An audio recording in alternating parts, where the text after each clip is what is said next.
As you can see, this year's budget is really voluminous, and I want to just make sure everybody has the necessary documents. First of all is the addendum. It's only 168 pages, and our goal is to bring together the highlights of most of everything that's in the bill. So I hope that you all have a packet that will help us go through this very large bill. First, in your packet is the one-page summary. The second has to do with the investments that we're making in housing. The third outlines the provider increases. I'm sure you've heard from many of your providers. The next document is the one-times. And then we have the web report, which will walk you through where changes were made by the House and ultimately changes were made by the Senate. And the last document would be a listing of the transportation fees. Let me start by saying that your Appropriations Committee, in developing this bill, really wanted to make sure that we were using one-time money for one time. We were very cautious about starting up anything new and making sure the funding will be there. Just to take H222, there were over, 26 positions there. Once you create positions under a grant, then if you don't continue to fund them, ultimately what comes back is a demand for general fund spending. So we've been very, very cautious about that. We also had a number of multi-year pilots, and if we're going to do something that is a pilot or initiative, then we wanted to fully fund it. The prospect that we were going to have as much money next year as we have this year to work with, we do not think would be the case, and we did not think it was fiscally prudent to not, if we started an initiative, to only do it for 1 year out of 2 years. Good examples of that would be the Criminal Justice Council has a 3-year initiative to rewrite their curriculum, make it would be nationally accepted, we'd be a leader. The budget as passed by the House had 1 year. We said, if you're gonna do it, you'll do it, and so we fully funded all 3 years. There was also a 2-year initiative with the Blueprint for Health, which is really to better connect primary care providers with substance misuse treatment and the hub and spoke. That was a 2-year pilot as proposed by the administration. The House funded 1. Our decision is we want to do a 2-year pilot. We have the money today. If we want to do it, then we fund it. So I just want to go through with you that when we were looking at requests, we were looking at requests that would be time limited, and the other area that I would bring up as well has to do with pensions, which have been near and dear to my heart for the last couple years. Last year, we passed legislation that would deal with the underfunding of our pensions and start pre-funding our retiree health care. Included in that package was an agreement on concessions on the part of employees, but there was also a commitment that we would fund not only the annual ADEC, but we would also do a plus payment. The plus payment was to be funded by the reduction in our amortized liability payment when we made a $200 million payment on the underfunding. That freed up debt service would have been used, which was part of the base, would have been used to fund the plus. The administration pulled out the money for the plus from the base, used one-time money. That's an obligation we have until 2038. It's pretty long-term. To use one-time money for something like that, we did not feel was prudent, fiscally prudent. So we started a budget saying we have an $18 million base commitment that we have to fund. That was not provided for in either version of the budget. So we had more pressure in terms of available base funding, but that was an example of how we tried to put as much rigor as we could in developing this very large budget. So you will see as we go through, the other thing that is unique here is that we do have the transportation fees, and part of the administration's budget proposal was to spend or to allocate nearly $80 million of general fund to go to support the transportation plan. and to meet the federal match for the IIJA, that's the infrastructure bill. The other body did not really fence and provide that funding to be the match. We did. We are funding not only the transportation match of $25 million, but we're also funding the $14.5 million for water sewer infrastructure. And that money has gone into a fund we created last year. We kind of renamed it, and how we would use that money and the general fund that would flow into that special fund. So transportation will benefit certainly from that fund, but there's a structural deficit within transportation simply because we have not raised fees since 2016. Now, this budget assumes revenues from the fees starting in January of next year, and that would be $8 million. But that isn't enough money to really meet the transportation plan, and it's not enough to provide the total funding for the IIJ transportation-related match. So we closed a structural deficit of nearly $10 million a year. I know that people are going to say, well, we transfer money out of the transportation fund, and we do, to public safety for highway law enforcement. And we're not unique in that way. New Hampshire, our neighbor, actually uses gas tax revenues to support their highway enforcement.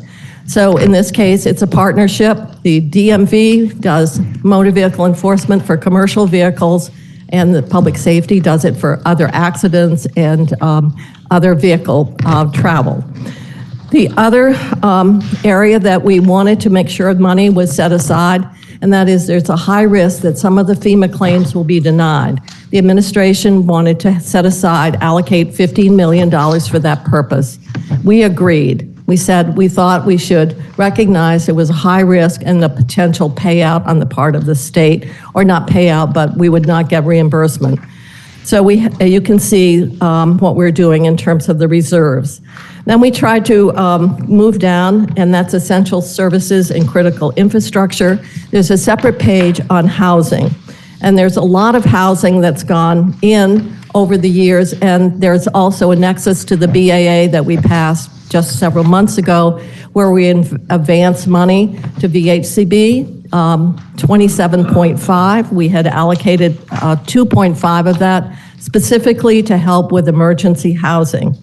And I just want you to realize that in this budget adjustment, we had 18.3. We also have in this budget 26.4 for emergency housing opportunity program, which helps with back rent and to help stabilize and prevent evictions. We had included in last year's budget $15 million, and we had 500,000 that would be available right now for a housing opportunity program. As you can see, there's 4.5, there's supported housing, there's shelter capacity, and then the base expansion. We also increased funding to legal aid because we know that there's going to be greater demand for legal services related to evictions.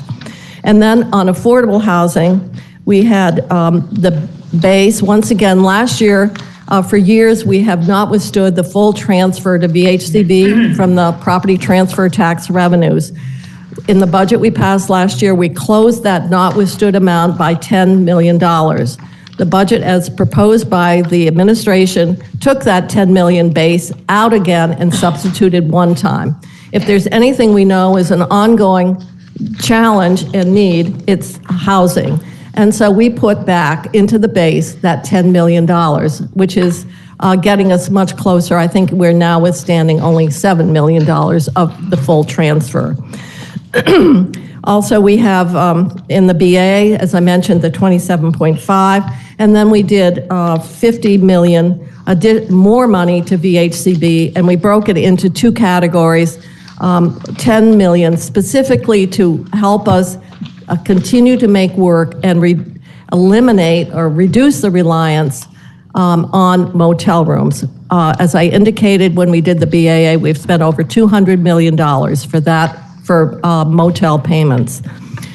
We hope that we can use a variety of strategies. There are perhaps the ability to do some additional, if there are vacancies in trailer parks, to get that kind of permanent housing. Also, the development of more temporary shelter is also anticipated. A variety of strategies. Not one is going to necessarily address the housing pressure and shortage that we're experiencing. So we're going to have to continue our effort to build capacity.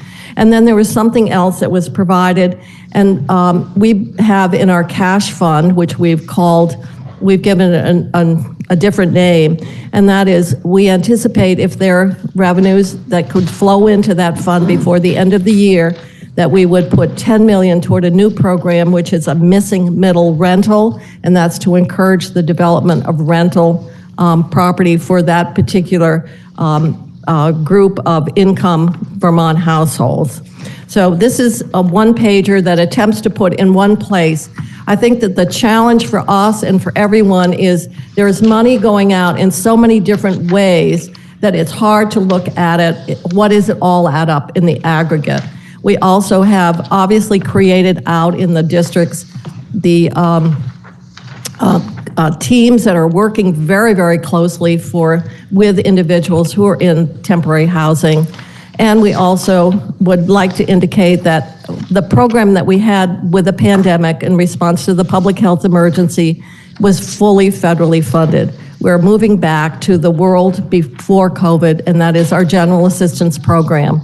And in the base, we've added $7.5 million for emergency housing that would be administered there. We also know that in our GA program, we have the ability on a case-by-case basis to make exceptions for someone with very extreme needs. So housing is on this sheet. The next item, and that is how we have addressed provider increases. And many of our providers are community-based, and they're dealing with workforce shortages. They're also dealing with higher operating costs. A couple of areas that I would point out that we were able to move a bit more money than the House, and that was to give 5% increases to our providers. Those would be like our mental health agencies, our substance misuse providers, and there were some, our adult day programs that serve Vermonters to keep them in their communities, in their homes. So there was a lot of emphasis on stabilizing and making sure that those critical services remained in place. And I'm not going to go down through all of them, but you can see that we moved, for example, the mental health and the designated specialized service agencies from 4% to 5%. We also have tried to do more in terms of particularly our residential care facilities. They're really provide care for people who are not at the nursing home level but do require services. Many of those programs actually serve Vermonters with have memory loss units, and those are fairly expensive to operate. So other base increases, you can go down through. We have tried to look at how we strengthen organizations. For example, if we have some youth that are in emergency housing right now, if we can do more with our youth service bureaus, they do a lot of services, and how we can also meet the nutritional needs of Vermont, lower income Vermont households. So there's money in the one-times to the food bank, because we know that the food stamp program, they had a supplemental benefit that has gone away, and that is going to mean a greater reliance on our emergency and charitable food system. We also have done a significant increase to our recovery centers. You can see that it's a $1.8 million increase on a base of $2 million. And the recovery centers provide peer support, recovery coaching for people that are dealing with recovery from addictions. And they are a critical part of that landscape or that continuum of services to address the significant problem the state has. So I will you can go through and look and see what agencies have been addressed in terms of the provider increase. The governor's budget included level funding, no increases for most of these organizations, including our mental health system, treatment system, our designated service agencies that serve individuals with intellectual or developmental disabilities. And these are programs that agencies that were put in place in lieu of an institutionalized approach. So they're a critical part of that delivery system. We've also done some one-time appropriations, and I've mentioned that. The other thing that we got that we had to address that had one-time funding, or at least one-time funding, and that is there was a proposal to set aside over $9 million to build out or create an inpatient psychiatric treatment program at Southwest Hospital in Bennington for adolescent mental health. And that was $9 million. That was not included in the budget as it came from the House. So we added the $9 million to support the development of that inpatient psychiatric facility for adolescents. The other area that we also found very late in the process, and that was our 211 system that people call, and it provides emergency coverage for Vermonters in need on a 24-hour, 7-day-a-week basis, was not fully funded, and so we had the need to add over $650,000 to close the gap and to keep that critical service available. The other, so this sheet is a way of letting you know out of all 168 how the money is going. The other document is one time, and I'm not going to go through all that. You can go through it and see where money is going. Our goal was to use one-time money for one-time expenditures. The last document, not the last, but this document will walk through all the areas that we made base increases. And they are not too numerous, but obviously when you're dealing with provider increases and Medicaid reimbursement, that would be reflected in the web report. And I would point out that, as I've said before, Vermont operates its Medicaid program under a federal waiver, and it's called Global Commitment. So you're going to see Global Commitment in two places. So if you look at the Agency of Human Services Secretary's office, there's Global Commitment there. And then those funds are appropriated out to individual departments to be administered. The biggest use and Global Commitment is going to be in the Department of Vermont Health Access, DEVA. But you'll see those figures appear twice, one in the Secretary's office and then in the departmental appropriations. The other, which we did include, and that is what the transportation fees would be. They have been reviewed by our Finance Committee, and as I said, the revenues for the startup of those fee increases are reflected in the budget. I also would note that if you look in the budget, we are reflecting what we anticipate to be the appropriations that are needed to support the capital bill. And that was, I think, $39 million. And so that is included in B1105. The other area where we have contingent funding that's related to transportation, and that is $3.5 million for the St. Albans Garage. We have $10 million to support the missing middle rental, $5 million for rural industrial development, $1 million for Soteria House, which for the purchase of another building, and this is to provide a residential setting for individuals who are not wanting to go into the traditional mental health treatment and using a medicated approach. So we're trying to expand in a variety of ways programs and resources to address populations. The other part, I guess, is to take something of this magnitude and try to distill it in a way that won't glaze you over.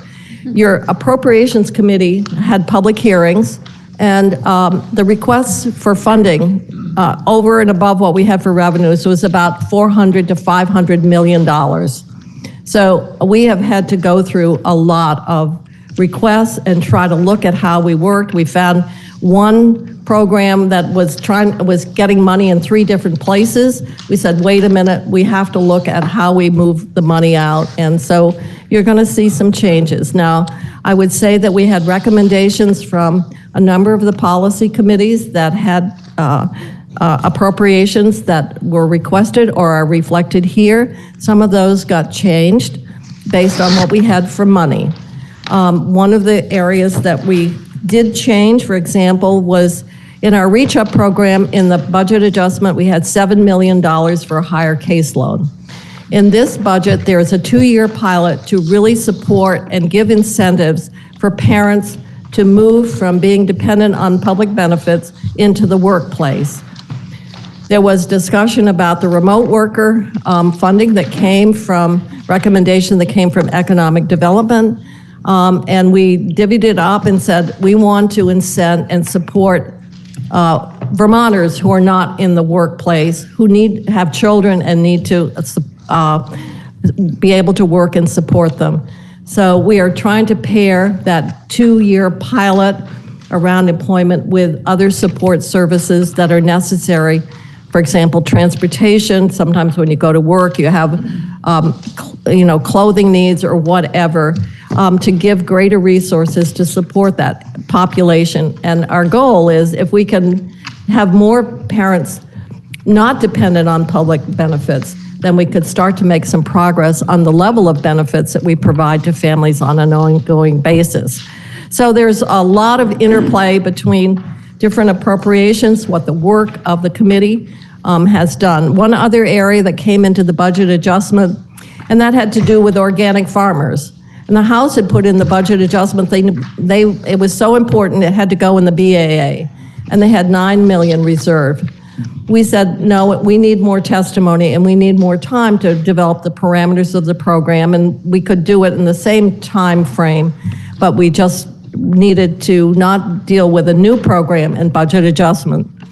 And for some reason, I guess I can't explain it, the House passed budget included no money for organic farmers. So that's another area where we had to, not only 211 and the Northwest facility, and using one-time money for retirement, we had to accommodate what we felt was a commitment that had been made, and that was out of our Ag Committee, and that was $6.9 million with the parameters that they put in place. So you can see that we had a variety of challenges that came forward. I think I've really tried to give you some sense of what we have done. Many of you have made requests to us. I hope you've checked it out and made sure that the language you requested is in there. We did go back through the bills that we had passed, and there's funding, for example, for the Vermont Saves program, and that was to set that retirement system up in the Treasurer's office. There is of the $100,000 to go with the ranked choice voting. There is money to go for looking at the asset investments right now that are in our pensions fund.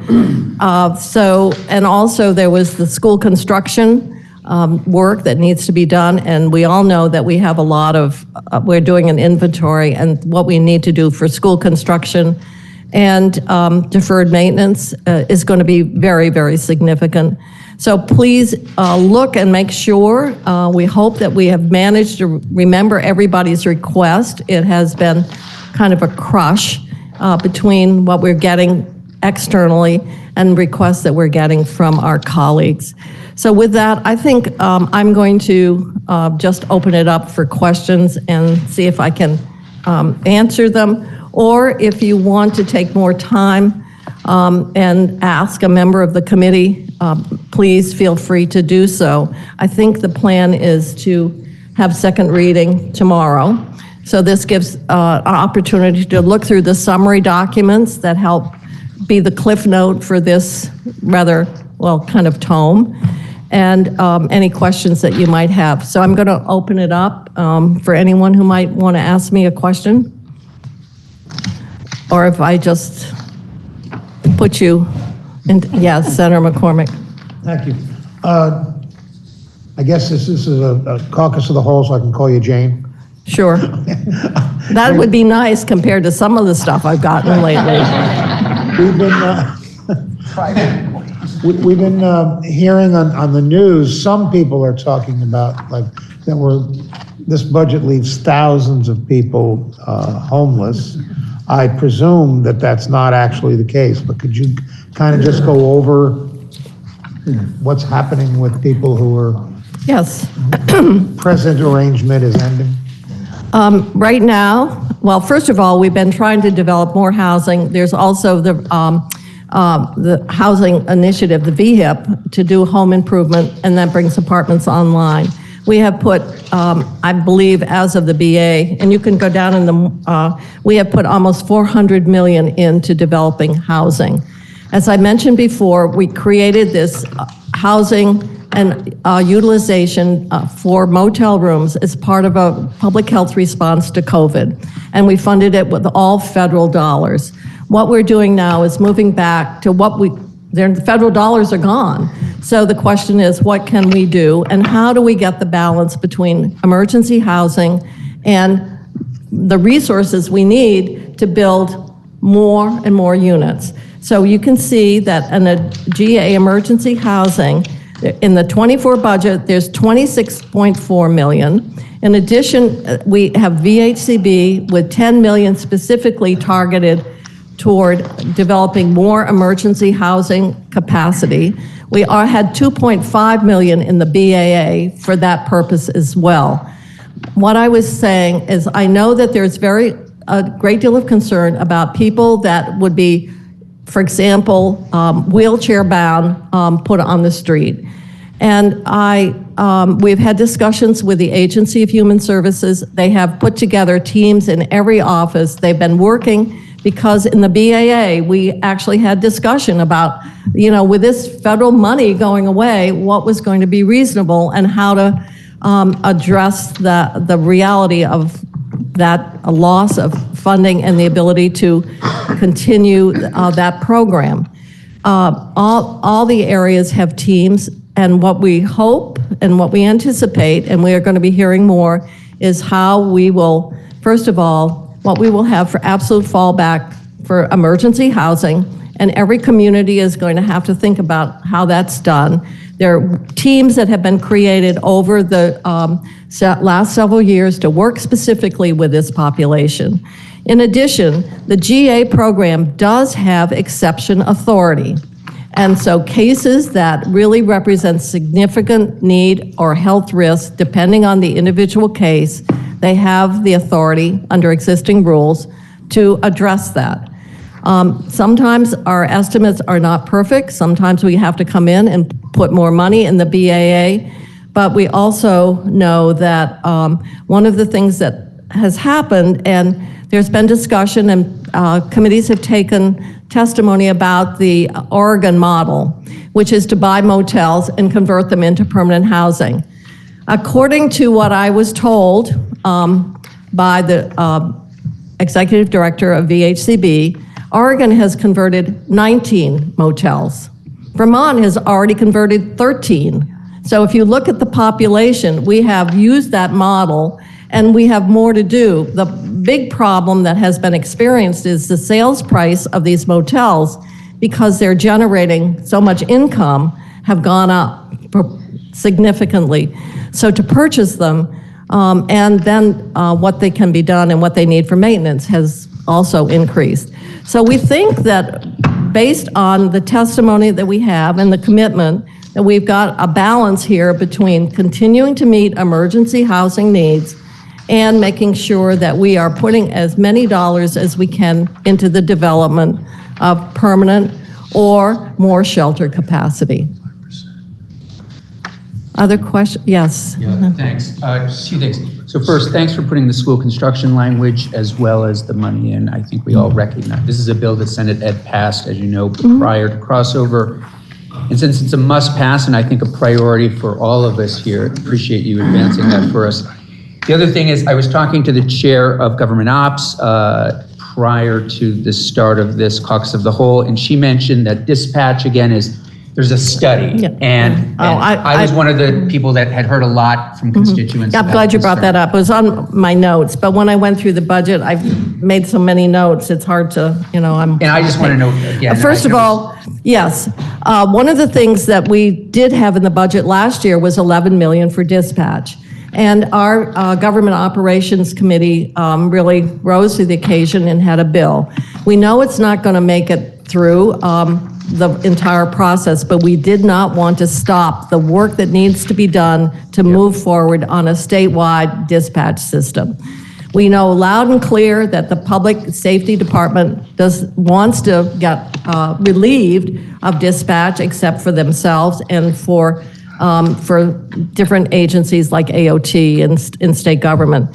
So the director of E911 has agreed to take on this challenge. So what you'll see in the budget is a redirection of that appropriation we made last year to 911. We've freed up and authorized $2 million to support the very necessary work for us to come back. People got really nervous about a funding source until we knew what the system looked like and what the cost would be. So the $2 million will be to retain the contractors and the consultation to do the inventory of the equipment, to look at who's paying, how they're paying. Some towns are not paying, and of course there's nothing better than free. And those that are paying are feeling aggrieved because they're paying. So it's a very difficult situation. But our goal was to move forward with that basic data collection and the foundational work so that next year we'll be able to move a bill. So that work is moving forward. We redirected the appropriation to where that work will be carried out, and hopefully when we come back we'll have a bill that we can pass and go over to the other body. I have to say, it's just an incredible amount of information to try to keep track. Yes, no. Thank you. I apologize if I missed it, but universal school meals, is there any mention of that in here, or is that yet to be determined? That appropriation is going to be carried in the bill itself. Thank you. So it has it, and that bill is in appropriations. So that money will travel with that bill. Got it. Thank you. Anything else? I'm just surveying the room. So look at the material. We hope it's helpful to give you a sense of what is in here, and hopefully we've covered everything. And if you do have any questions, feel free. In the meantime, let's celebrate getting this far in this session and celebrate Senator Sears' birthday. And I'd like to say locally grown raspberries and other materials. So I didn't grow the flower. So please come down to appropriations at 1, and we will. There's nothing better than eating, as far as I'm concerned. Especially if it's locally grown raspberries. Yeah. Oh yeah. And not only that, they were picked by these very old hands. So thank you, everyone. Appreciate your attention, and we will go through this tomorrow for second reading. Thanks.